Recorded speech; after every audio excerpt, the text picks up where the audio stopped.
Buongiorno a tutti, buongiorno a chi è a casa, buongiorno a chi è in sala, buongiorno a chi sta arrivando. Iniziamo questo culto con questo versetto da Salmi 122, versetto 1, e dice: mi sono rallegrato quando mi hanno detto andiamo alla casa del Signore. Allora la domanda è: c'è un luogo dove trovare il Signore? Perché il Signore è ovunque, no? Sappiamo dalle scritture che il Signore è ovunque. La Chiesa sappiamo che è rappresentata da persone che sono alleate, persone unite dallo stesso spirito. E il termine Chiesa significa assemblea.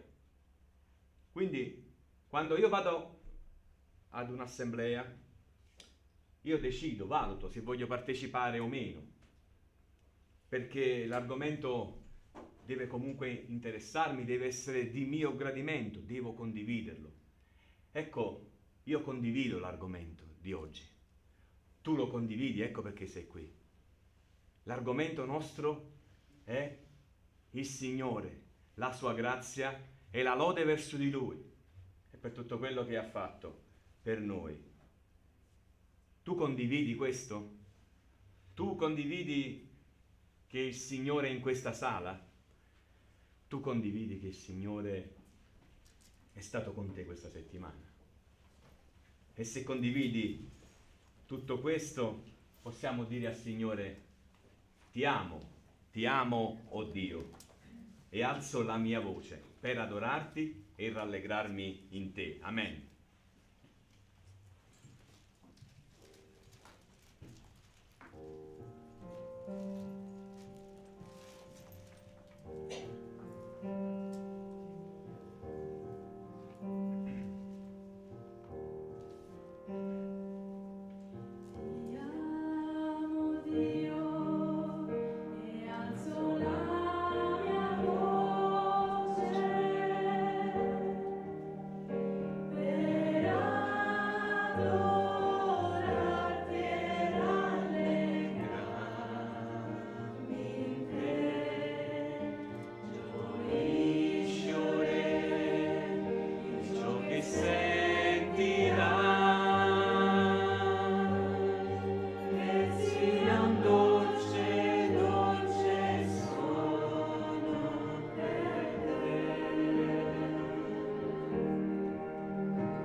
Gioisci ore di ciò che sentirai, che sia un dolce suono, Signore, gradito a te.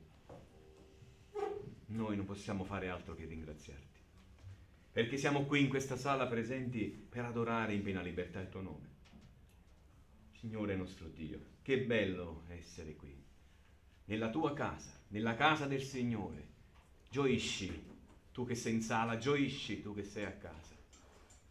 Signore, conduci tu questa giornata, conduci tu questo culto, che sia un dolce suono per te, nel nome di Gesù. Amen.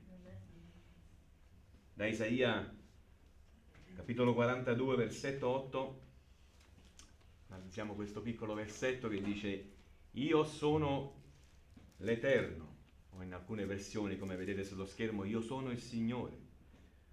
Non darò la mia gloria né la mia lode alle immagini scolpite.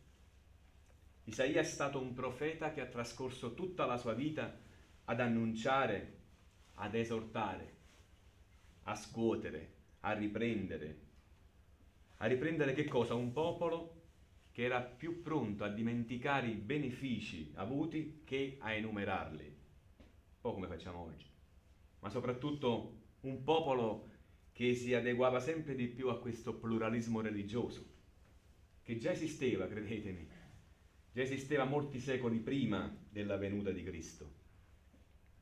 Per cui questo popolo pensava che fosse indifferente adorare il vero Dio o gli idoli dei popoli vicini. In questo versetto il messaggio che deve risuonare come allora e anche oggi e alle nostre orecchie fin troppo abituate, no? Siamo spesso abituati a non discriminare più ciò che è giusto da ciò che non lo è. Non sappiamo più distinguere da ciò che è vero e da ciò che è falso. L'Eterno invece non vuole essere confuso in tutto questo e in tutta questa confusione. Con immagini scolpite desidera un'adorazione esclusiva e ci ricorda che tutto il resto è idolatria. Se pensi che quello che conta sia credere in qualcuno, se anche tu ti rivolgi a qualcuno che non sia Dio o Cristo Gesù, se poni al di sopra di Dio qualcun altro o qualcos'altro, sappi che questo si chiama idolatria. E quindi lo stesso peccato di allora si ripresenta oggi, ma in forme a volte meno riconoscibili, perché oggi tutto è relativo secondo il mondo. Oggi vivere, fai vivere, lascia vivere, vivi e lascia vivere, non dicono. Ma tutto questo è idolatria. È il nostro Dio, è un Dio esclusivo. Se riconosci di aver sbagliato e se riconosci che il Signore solo merita questa lode, fallo adesso in preghiera. Fallo adesso in preghiera che sei in sala. Fallo tu da casa se riconosci che Dio merita solo Lui la lode.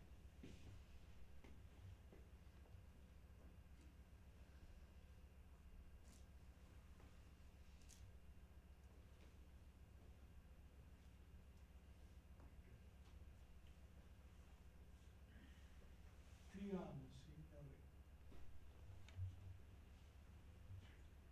senza più parole, ti amo, che suoni al tuo orecchio come una cosa dolce di parte di mia anima. Signore, ti amo, nel nome di Gesù. Amen. Amen. Sì, Signore, grazie perché intanto ci hai dato la possibilità di arrivare fino qui a lodarti insieme. E questa è una cosa che non è scontata, perché abbiamo visto nei mesi scorsi che l'attività della Chiesa era chiusa in presenza. Ti ringrazio di questo, ti ringrazio anche per la salute di tutti noi, perché tu ci fai alzare la mattina dal letto e ci dai la capacità di fare quello che tu vuoi che noi facciamo per te. E di questo ti ringrazio nel nome di tuo Figlio, che è venuto sulla terra 2000 anni fa per dare la sua vita, per salvarci dalla morte eterna. Amen. Amen. Signore, ti vogliamo lodare, Signore, ti lodiamo perché siamo qui, Signore, ti lodiamo perché ci siamo svegliati questa mattina, Signore, perché tutto è nelle tue mani, Signore, ogni cosa tu la gestisci, Signore, anche se noi non lo capiamo e pensiamo che non è sotto il tuo controllo, ma ogni cosa che succede è sotto il tuo controllo, Signore. Quello che tu fai, Signore, per noi è per il nostro bene, è per noi, è per farci crescere, Signore, e per questo ti vogliamo lodare, ringraziare per ogni cosa che ci dai, Signore, e come ci proteggi, e come ci fai crescere nella tua fede, Signore, e come ci fai crescere nella tua spiritualità, Signore. Noi ti vogliamo lodare anche per questo, ti vogliamo lodare per quello che ci dai, Signore, nella comunità, nella Chiesa, per le persone che sono qui, Signore, vogliamo lodarti e vogliamo ringraziarti per tutto questo, Signore. Ti ringraziamo e ti lodiamo nel nome di Gesù. Amen. Amen.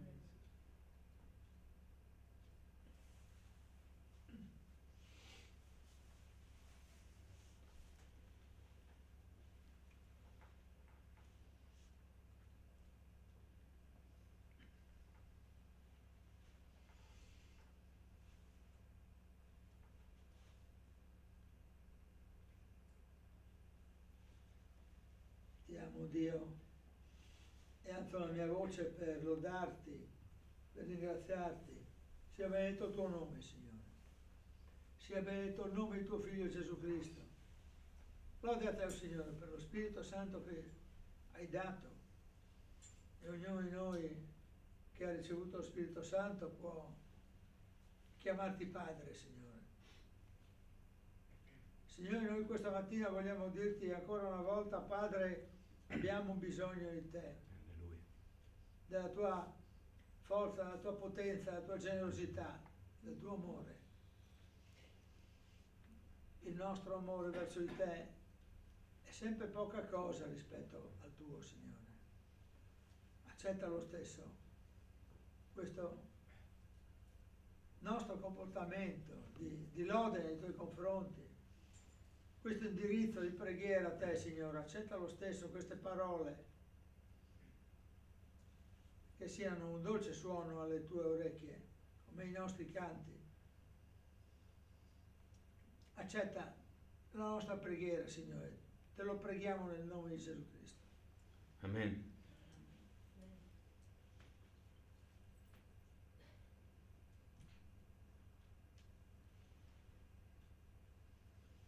Signore, non vogliamo essere confusi dalle teorie moderne, Signore, perché tu meriti la lode esclusiva, Signore. Noi vogliamo volgere lo sguardo solo verso di te. Sia lode al tuo nome, Signore, nel nome potente di Gesù. Amen.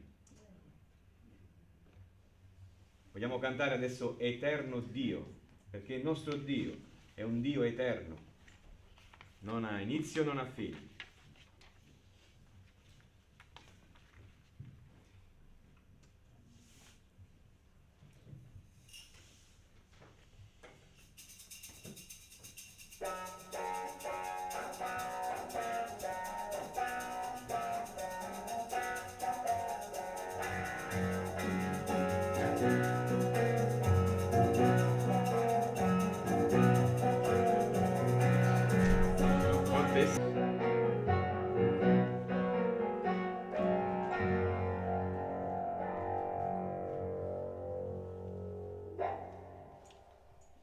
Amen. Sono forte se spero nel Signore, abbiamo cantato.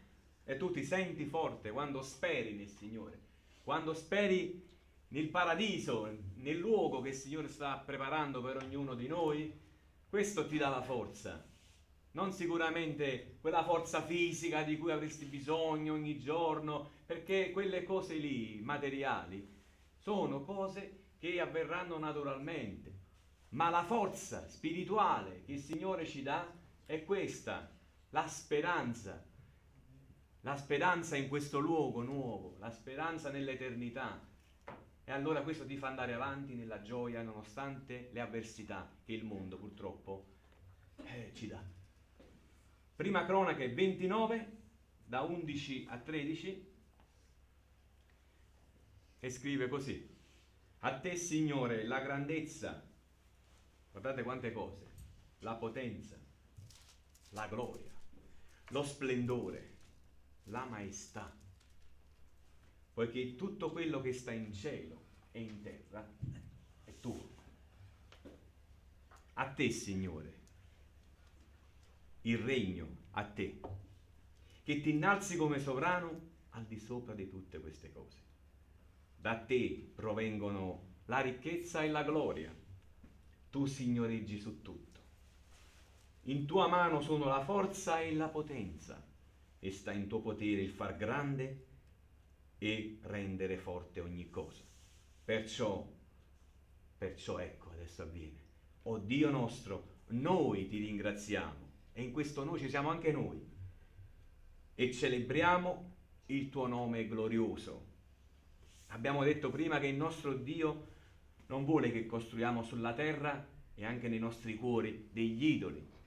Il Signore merita tutta la grandezza, dice questo passo. Il Signore merita tutta la potenza. Il Signore merita tutto lo splendore. Ma ci riuniamo per questi motivi. E sicuramente sono dei motivi validi, no? Il far grande e rendere forte ogni cosa. Questa parte del versetto 12 mi ha colpito ancora di più. Il Signore fa grande e rende forte ogni cosa. Cosa pensavi? Che chi ha reso grande questo mondo? L'uomo. E ti sbagliavi. Chi ha reso forte ogni cosa? L'uomo. E ti sbagliavi ancora. È sempre il nostro Signore. Il Signore è grande in forza.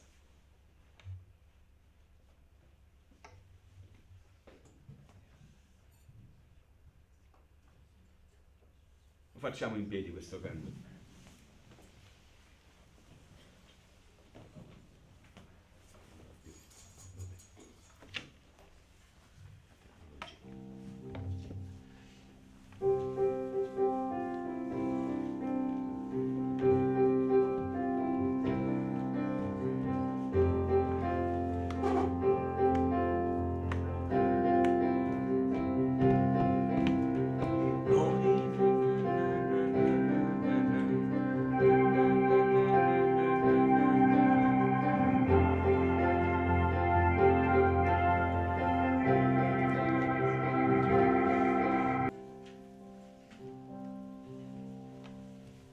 Maestà.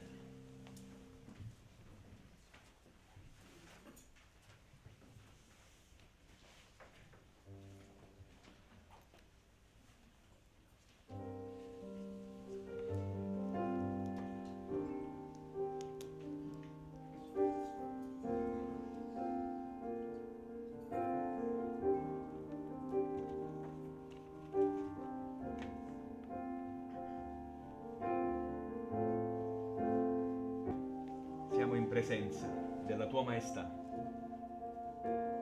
e lo saremo ancora nel proseguo di questi minuti e di questa giornata. Possa tu benedire le parole che ascolteremo adesso, possa tu benedire il fratello Vito per il messaggio che gli hai messo nel proprio cuore. Alleluia. Amen. Do la parola a Vito.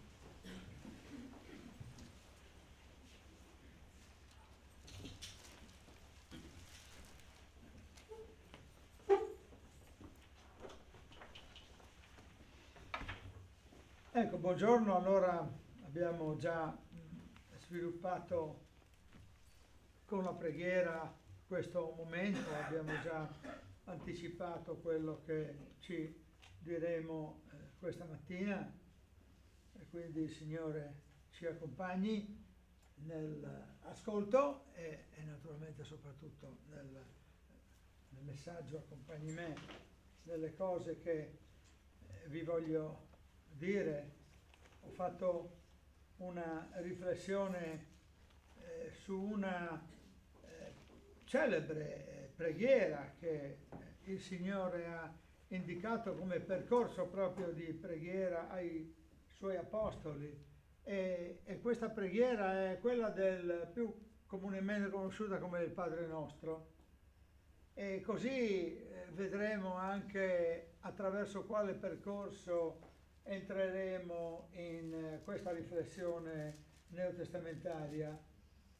Potrebbe essere Padre, ho bisogno di te il titolo, come proprio il canto che ci accompagna spesso nella nostra adorazione.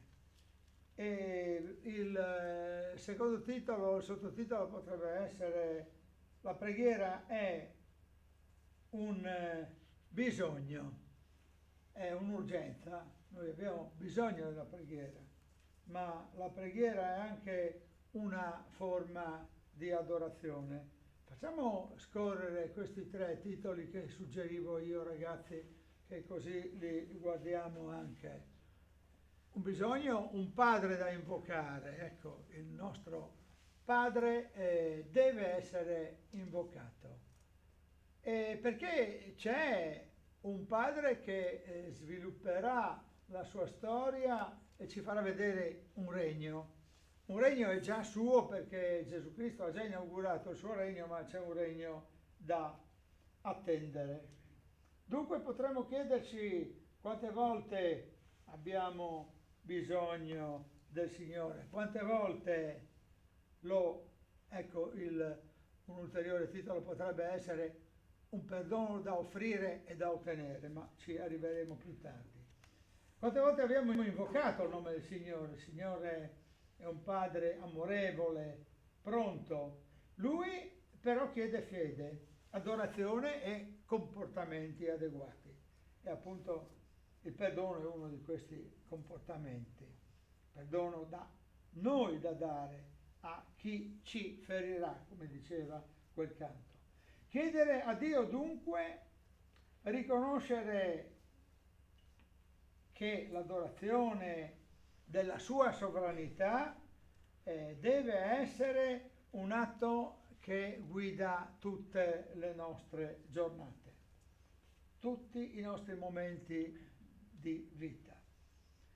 Onorare la sua sovranità, questa in sintesi potrebbe essere a livello iniziale quello che ci aiuta per organizzare il nostro pensiero, perché stiamo per affrontare alcuni brani e quindi il percorso della preghiera potrebbe avvenire in 3 direzioni.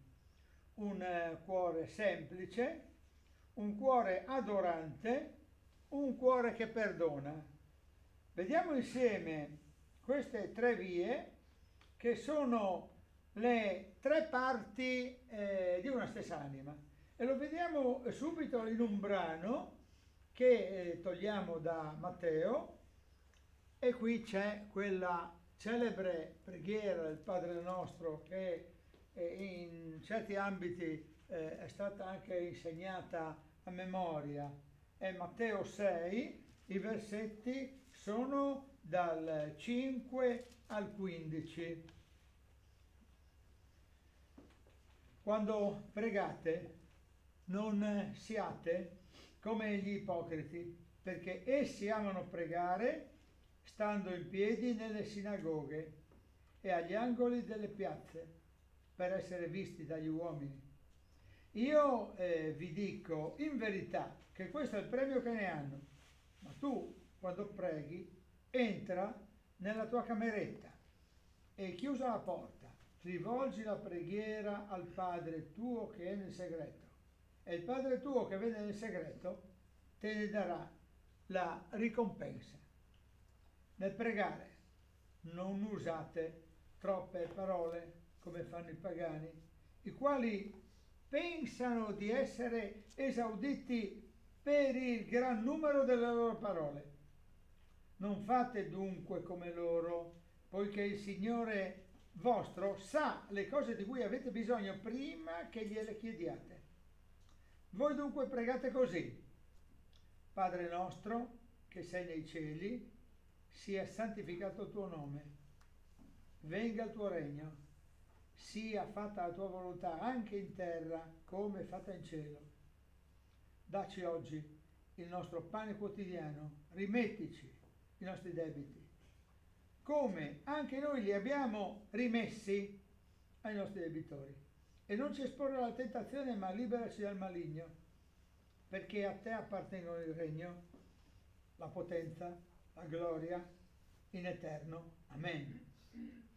Perché se voi perdonate agli uomini le loro colpe, il Padre vostro celeste perdonerà anche voi. Ma se voi non perdonate agli uomini, neppure il Padre vostro perdonerà le vostre colpe. Gesù in Matteo 5, adesso lo leggiamo, aveva detto che cosa sono i suoi discepoli e sta dicendo che cosa siamo noi se abbiamo accettato il perdono che viene da Cristo, se abbiamo chiesto a Lui di essere Suoi figli. Che cosa siamo? Di che pasta siamo fatti proprio? E questo deve indurci in una consapevolezza particolare, perché se abbiamo chiesto il perdono dei nostri peccati, se abbiamo chiesto a Dio di entrare nella nostra vita, di guidare la nostra vita, noi siamo quello che è scritto in Matteo 5, da 13 a 16. Il Signore lo dice ai Suoi discepoli, ma lo sta dicendo anche a noi oggi. Voi siete il sale della terra, ma se il sale diventa insipido, con che cosa lo si salerà? Non è più buono a nulla se non essere gettato via e calpestato dagli uomini. Voi siete la luce del mondo, una città posta sopra un monte, non può rimanere nascosta e non si accende una lampada per metterla sotto un recipiente. Anzi, la si mette sul candeliere ed essa fa luce a tutti quelli che sono in casa. Così risplenda la vostra luce davanti agli uomini, affinché vedano le vostre buone opere e glorifichino il Signore vostro che è nei cieli. Tu sai questo, ma anche tu sei imperfetto, anche io sono imperfetto e a rischio di criticità. Quindi sono un sale. Ora nella nostra cultura culinaria sappiamo che il sale dà sapore alle cose, ma c'è molto di più, perché nella cultura antica e nella vita economica antica il sale ha un peso, addirittura ho letto su internet, che aveva un valore come l'oro, poteva essere scambiato proprio, un valore commerciale enorme. Il sale serve per la conservazione e quindi il sale è molto di più di quello che dà quel sapore che migliora un cibo. La luce dà luminosità. Se quindi si perdono queste proprietà, si perde il sapore, il valore proprio. Il sale, si pensi, aveva un valore come moneta, era come aprire il portafoglio noi oggi, capite? La luce poi non occorre che facciamo molte considerazioni per comprendere quanto la luce è importante. E noi siamo meno abituati a capire la preziosità della luce, perché c'è il bottone e si fa così, qualcuno non occorre neanche che si sforzi a fare così, la apre precedentemente all'arrivo, sei sulla porta e l'automatismo già fa scattare la luce. Ma in una civiltà antica come questa si va avanti con candeline che sono grandi come questa struttura qui e la luce ha una preziosità quando viene buio che pochi del nostro tempo storico possono comprendere, proprio perché siamo abituati a questa praticità immediata.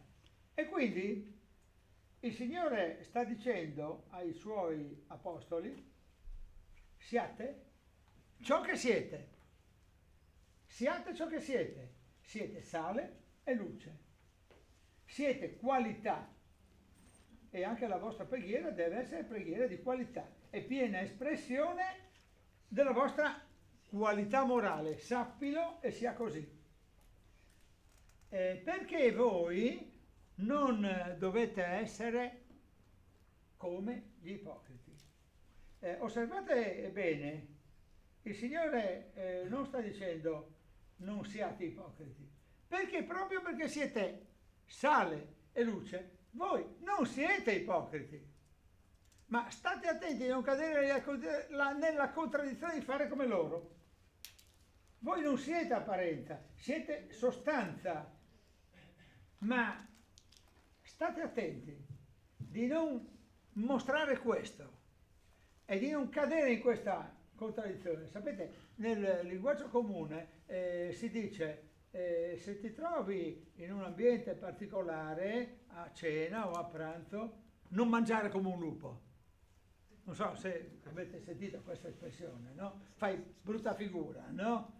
E quindi stai attento a come ti comporti. Chi ti sta parlando in questo modo non ti sta dicendo che sei un lupo, tu sei una persona, non sei un lupo, ma ti sta dicendo non mangiare come un lupo. Quando sei in macchina non correre come un treno, e si sa bene che non sei un treno, è un modo di dire, e in questo stesso modo di dire si esprime il Signore dicendo: state attenti che voi non siete ipocriti, ve lo dico subito, voi siete luce, sale. State attenti di non scivolare in quel percorso, perché gli ipocriti sono gli altri, quello che voi non siete, perché siete stati rinnovati. Ora noi, che siamo stati rinnovati dal sangue di Gesù Cristo morto per noi e ripuliti, e noi siamo diventati più bianchi che neve, perché lo dice la parola, certamente abbiamo ancora delle criticità, dei difetti, per cui potremmo rischio di cadere, ma non siamo quelli. Gli ipocriti invece sono coloro che fingono.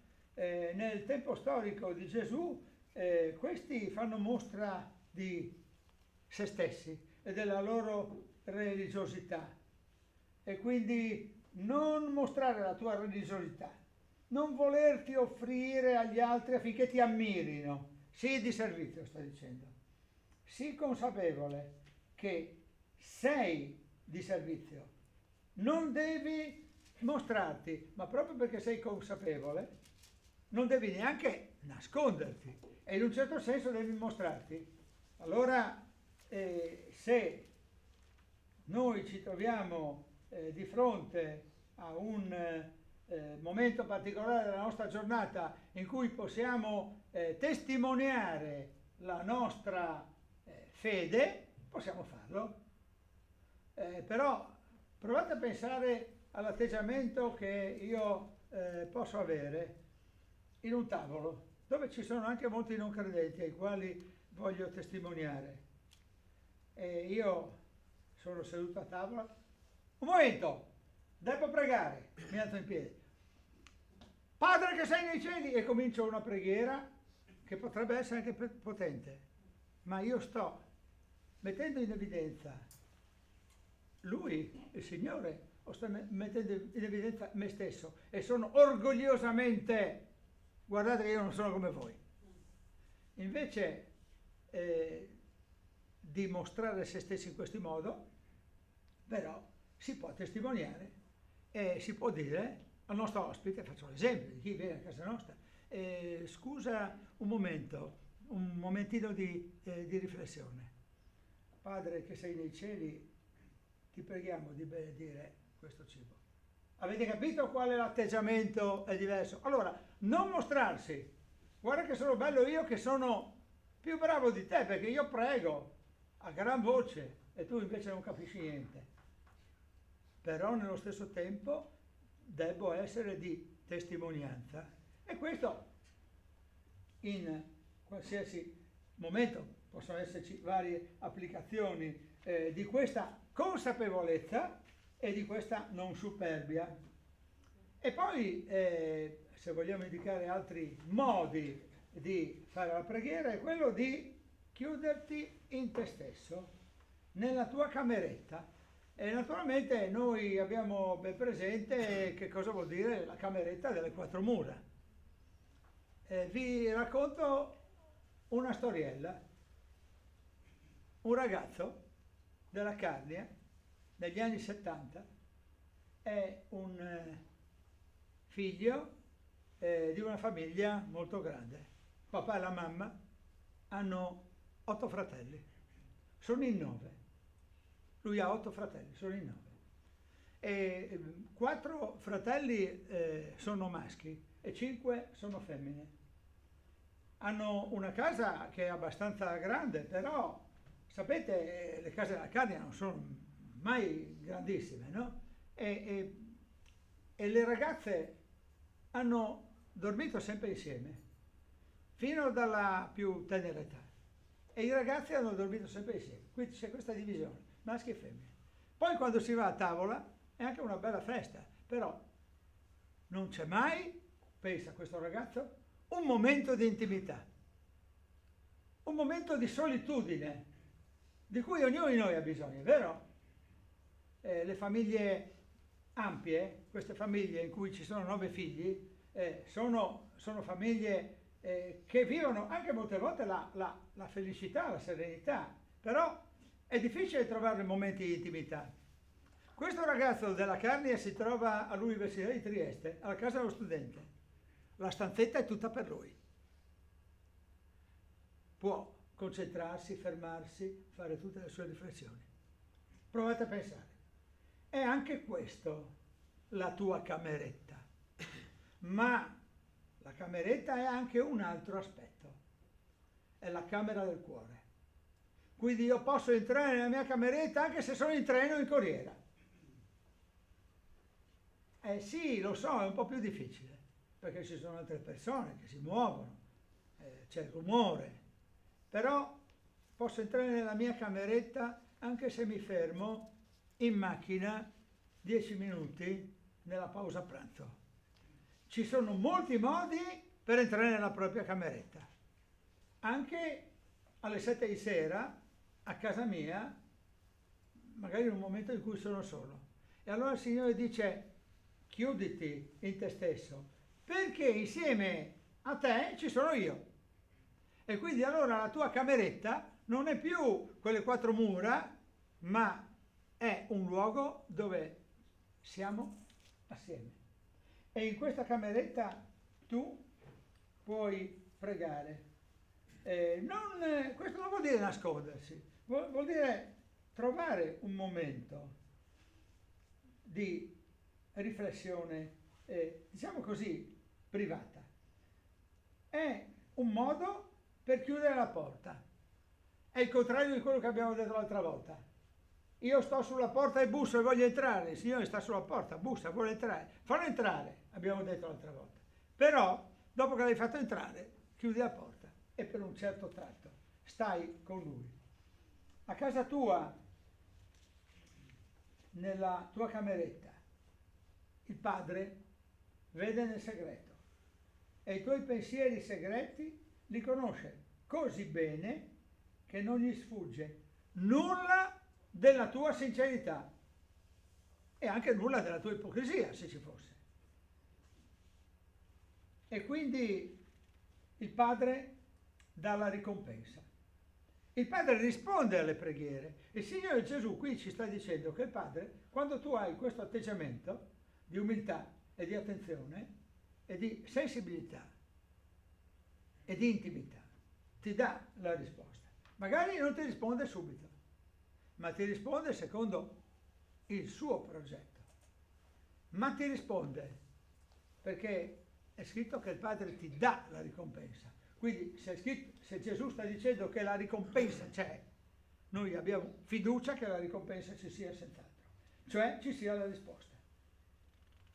È interessante sottolineare che il Signore dice non usate tante parole e non abbiate nemmeno fretta di chiudere, però non sono le tante parole che danno la risposta. Il Signore sa già prima, conosce i bisogni, sa già prima che tu chieda che cosa stai per chiedere.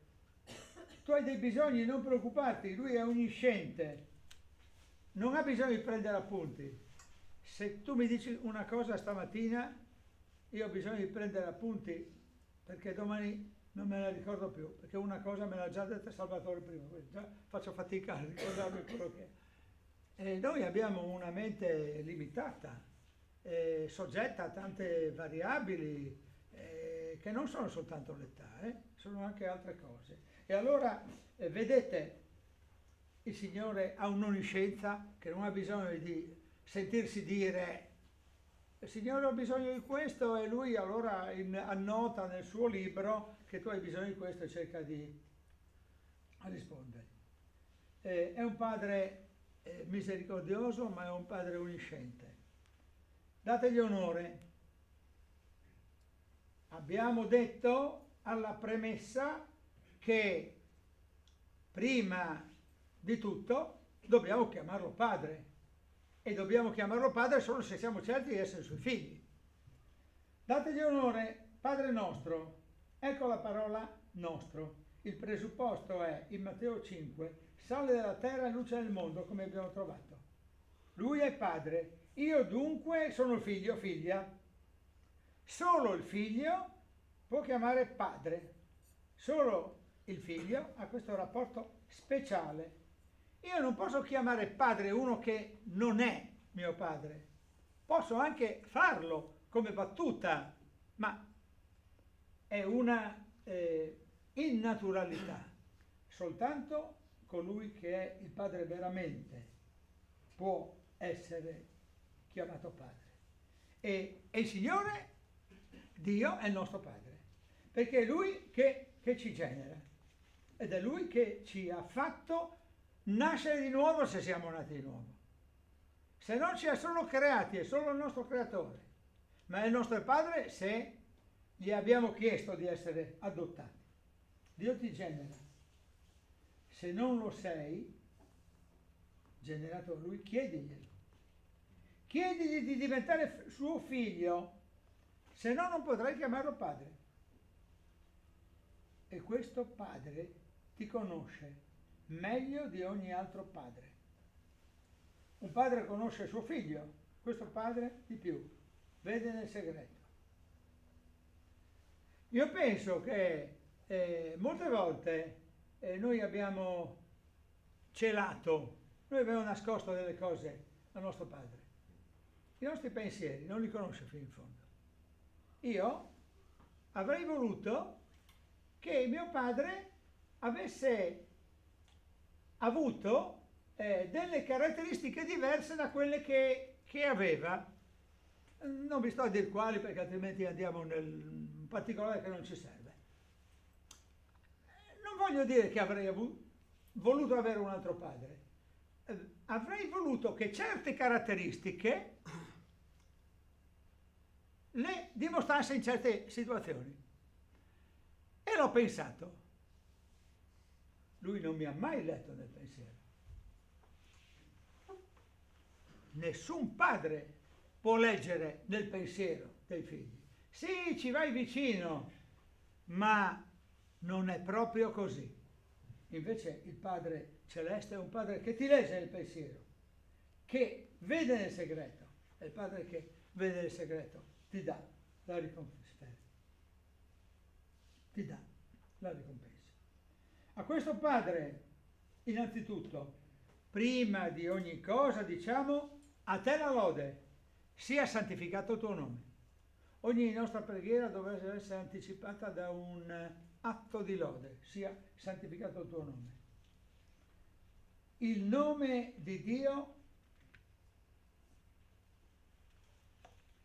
è stato santificato con il sangue dell'agnello Gesù Cristo, ma è santificato ogni giorno con la nostra lode all'Altissimo, Padre di somma grandezza.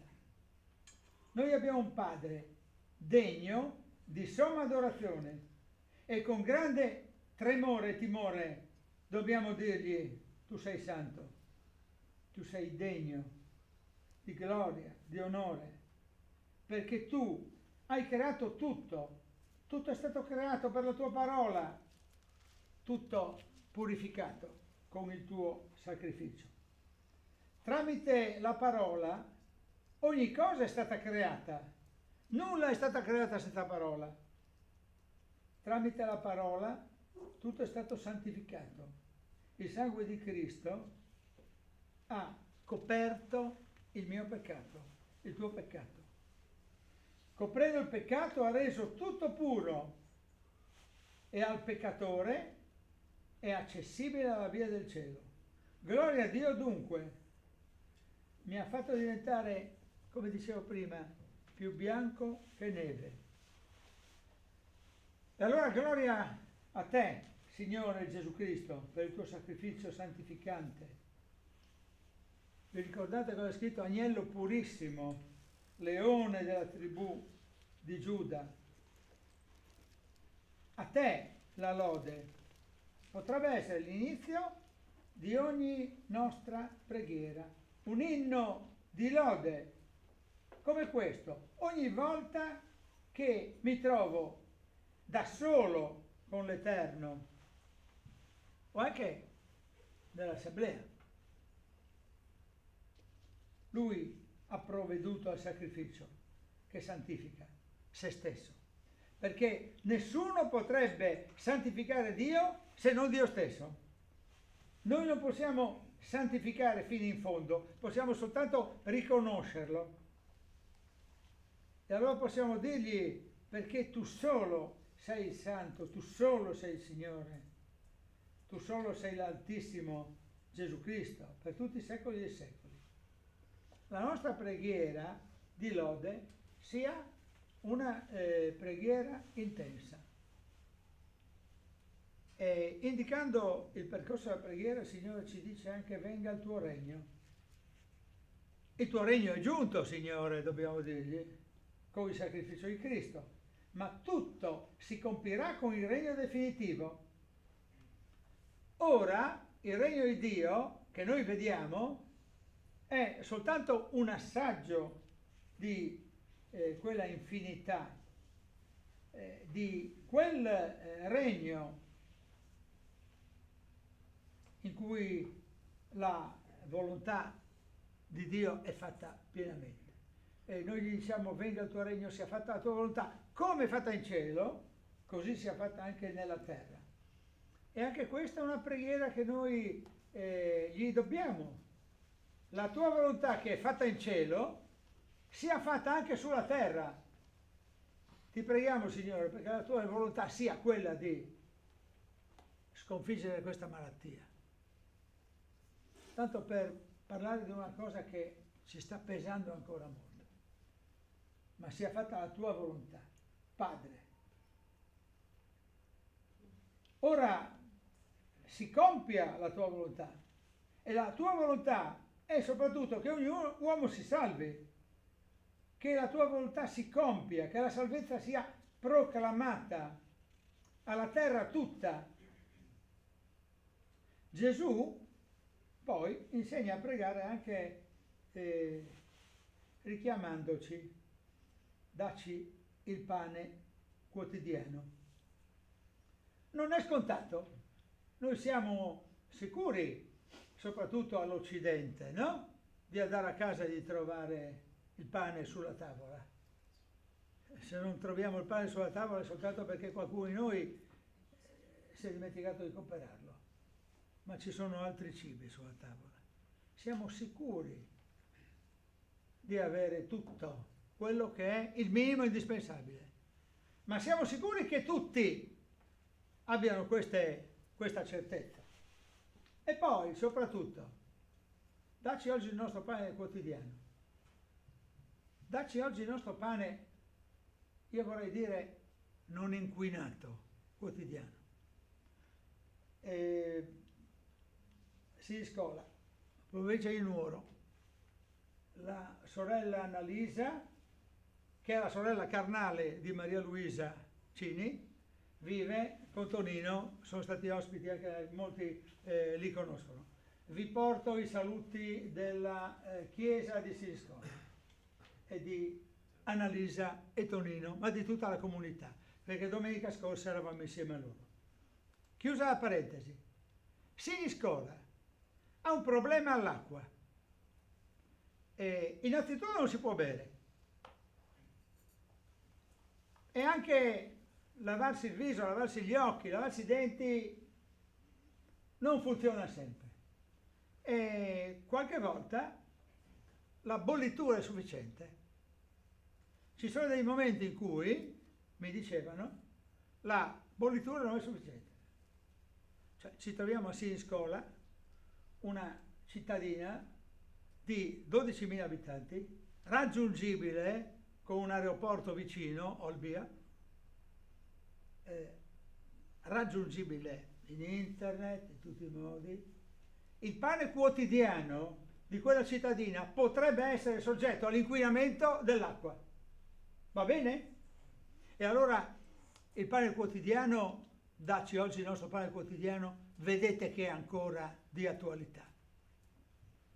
E naturalmente non è l'unico centro d'Italia ed Europa dove la criticità dell'acqua inquinata potrebbe essere una problematica.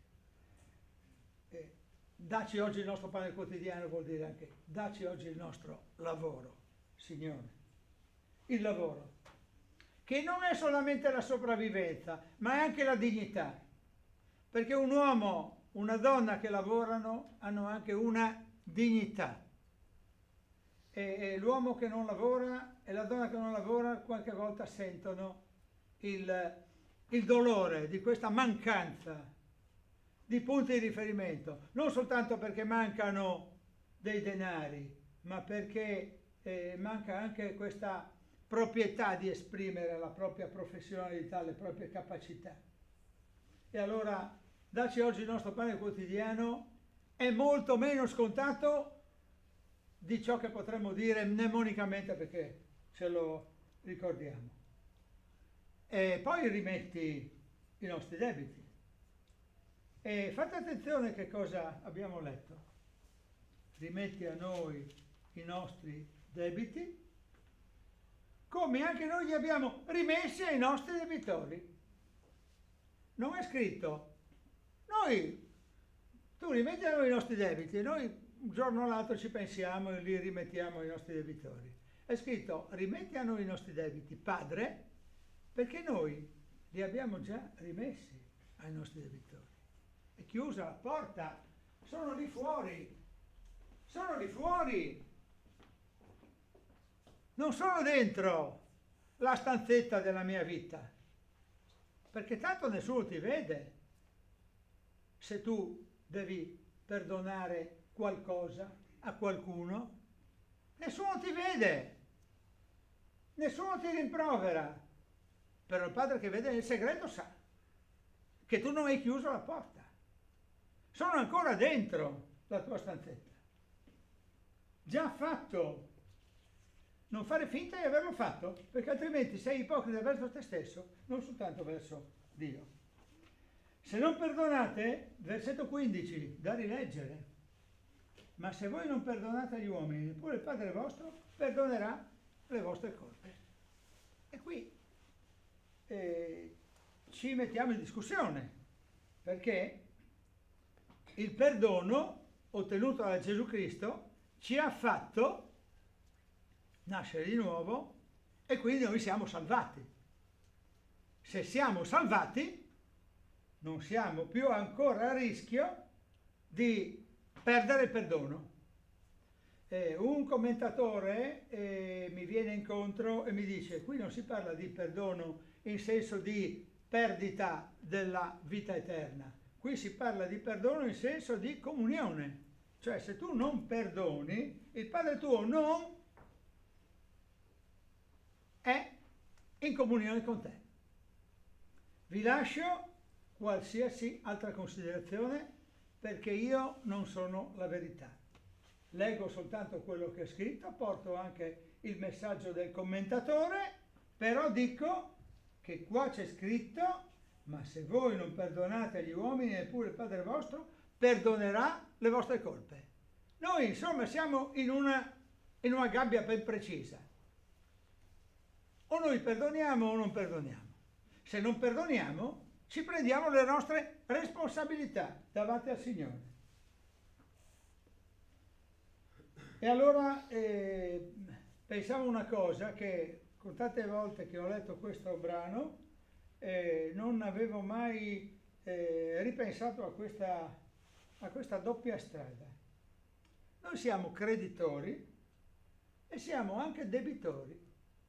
Siamo un po' imprenditori di noi stessi, perché sapete, l'imprenditore, colui che ha un'azienda, come quelli che si vedono in questa zona, sono anche debitori, perché hanno investito, e sono anche creditori perché c'è qualcuno che deve pagare loro. E noi siamo creditori, nel senso che Dio non ci deve pagare, ma ci dona abbondantemente ben oltre quello di cui abbiamo bisogno, ma siamo anche debitori nei suoi confronti del fatto che abbiamo ricevuto il perdono dei peccati, e viceversa noi potremmo essere creditori nei confronti di qualcuno che ci ha ferito, ma siamo anche debitori perché anche noi abbiamo ferito qualcuno qualcosa. Se non perdoni, che senso ha chiamare Dio Padre? No, ma io Padre lo chiamo lo stesso, perché io non ce l'ho mica con Lui, ce l'ho con Lui, con quello lì ce l'ho. Per me il Signore è mio Padre e io gli voglio bene, lui è grande in misericordia, ma io ce l'ho con quello lì. Non funziona. Siamo abituati a fare con la nostra testa. Il padre carnale mi dice delle cose, mi comanda e io lo seguo fino a un certo punto. Poi faccio come voglio.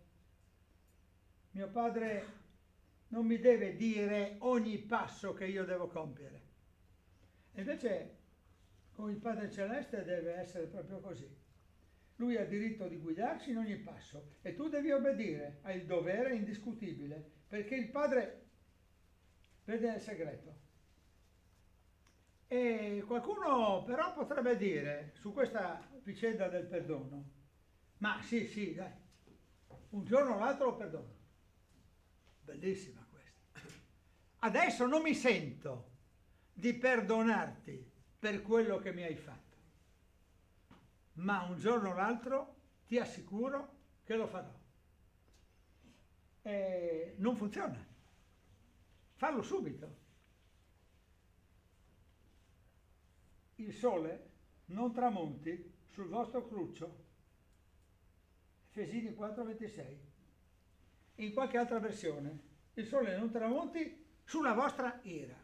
Pensate un po', abbiamo ancora poche ore perché venga il tramonto e il sole non può tramontare sulla nostra ira.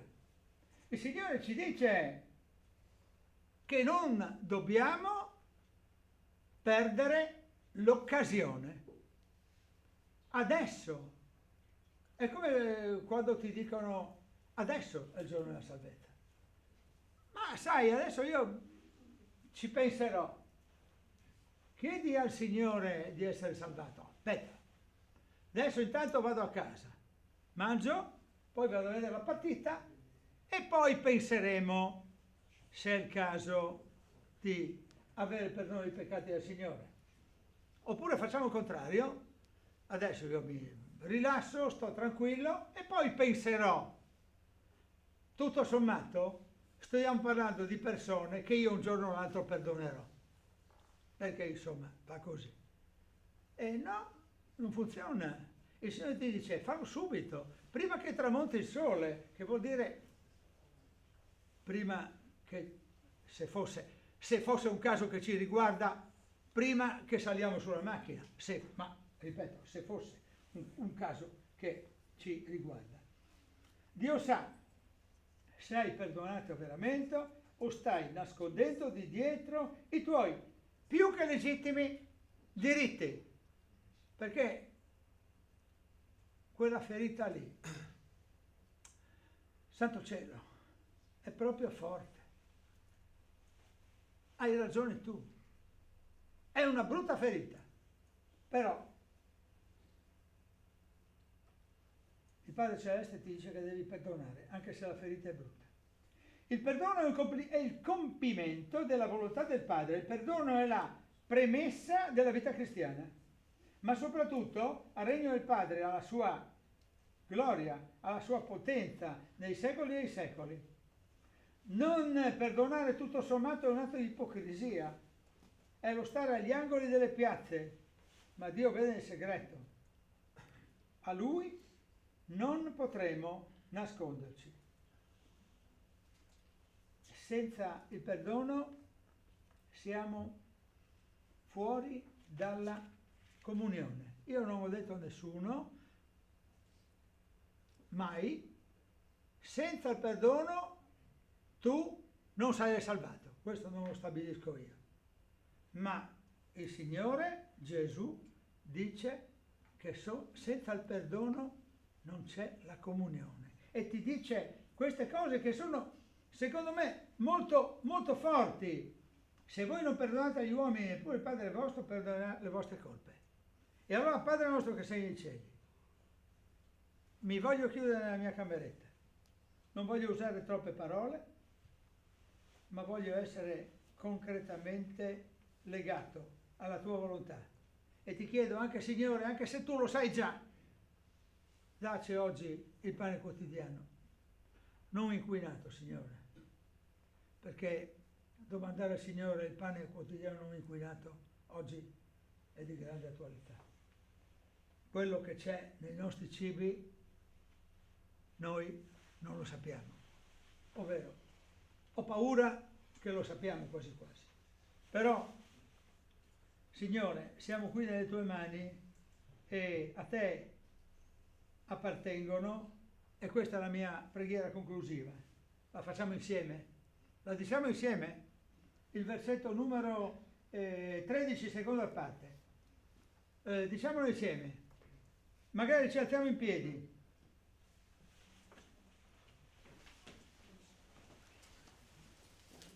Perché a te appartengono il regno, la potenza e la gloria in eterno. Amen. A te appartengono, Signore, il regno, la potenza e la gloria in eterno.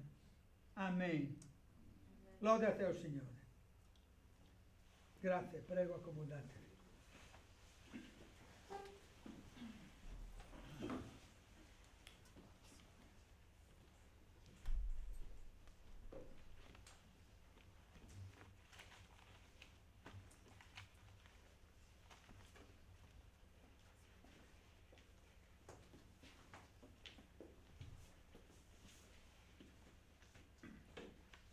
Grazie Vito. Questo canto dice: vengo a te, mio Signore.